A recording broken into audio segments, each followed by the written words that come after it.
A'udzu billahi minasyaitonir rajim. Bismillahirrahmanirrahim.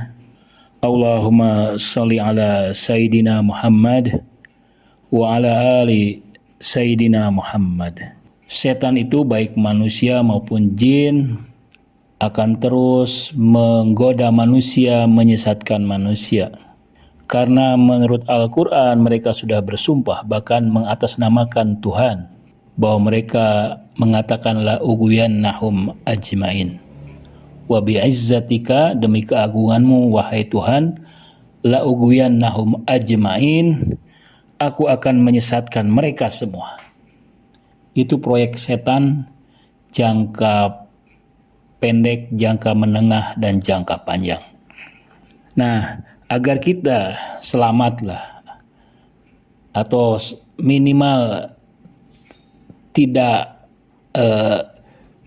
sedikit sekali dari terjebak dalam perangkap-perangkap setan itu, ada beberapa hal yang harus kita lakukan. Yang pertama adalah jangan memberi rangsangan kepada setan. Jangan menyediakan hal-hal yang menarik setan, menjadi ransum bagi setan, bagi iblis. Ransumnya adalah ketika kita suka mengikuti keinginan-keinginan yang rendah, mengikuti hawa nafsu. Nah, begitu aktual nih hawa nafsu, begitu dominan hawa nafsu, maka setan datang. Jadi kita yang mengundang. Jangan sampai mengundang setan.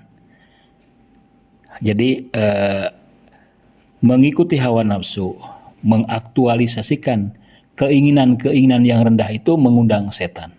Jadi kalau tidak mau terjebak, jangan mengikuti hawa nafsu sedikit pun, kapanpun. Yang kedua, jangan sering-sering menyendiri. Karena dalam riwayat, setan itu menyerang orang yang sendirian. Sebagaimana serigala, dia berani menerkam, mendekati domba-domba yang terpisah dari jamaah. Jadi usahakanlah jangan terlalu sering sendirian kecuali terpaksa sekali, dan harus benar-benar meminta perlindungan kepada Allah Subhanahu wa taala, berzikir, membaca Al-Quran. Ketika sendirian, setan lebih mudah menghembuskan bisikan-bisikannya. Yang kedua, lalai. Hati-hati dengan lalai. Kita sibuk yang tidak jelas, lebih banyak melakukan kegiatan yang sia-sia, menghabiskan waktu yang sia-sia, siang, sore, dan malam. Di situ juga setan mulai dekat dengan kita, mendekati kita. Kemudian putus asa. Kita makhluk yang lemah, yang tidak alfa dari kesalahan dan dosa. Tapi begitu kita melakukan kealfaan, kesalahan dan maksiat, segera meminta ampun. Segera istighfar. Hal yang menghentikan itu adalah rasa putus asa. Karena merasa diri kotor, merasa diri najis, sehingga dia merasa putus asa dari rahmat Allah. Nah, setan sangat senang sekali ketika kita putus asa. Kemudian sering membaca Al-Quran, sedikit tapi sering, dan mentadaburinya.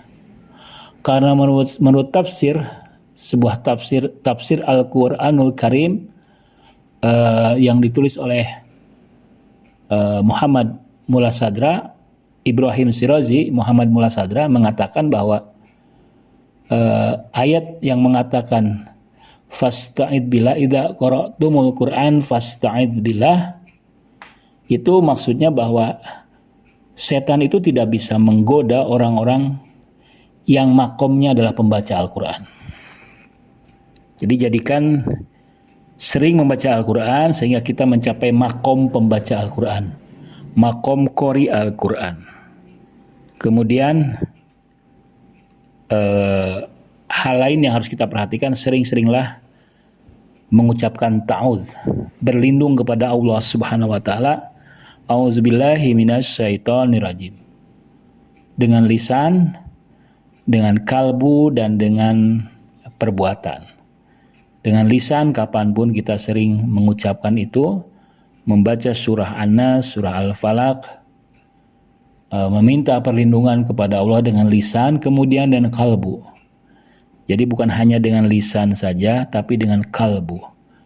Usahakan yang meminta perlindungan itu adalah kalbu Anda, bukan sekedar lisan.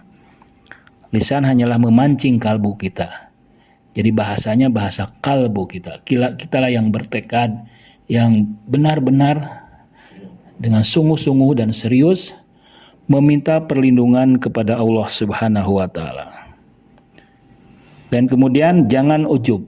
Kadang-kadang kalau kita sudah merasa berbuat baik, merasa banyak melakukan amal soleh, banyak bersedekah, banyak berpuasa, banyak membantu orang, menolong orang, mengajari orang, menjadi juru penengah, misalnya memberi semangat kepada orang,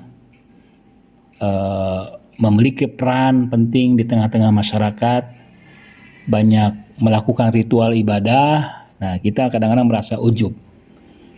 Nah, saat ujub itu, maka kita lupa bahwa semua kebaikan yang kita lakukan itu adalah taufik dari Allah Subhanahu wa Ta'ala.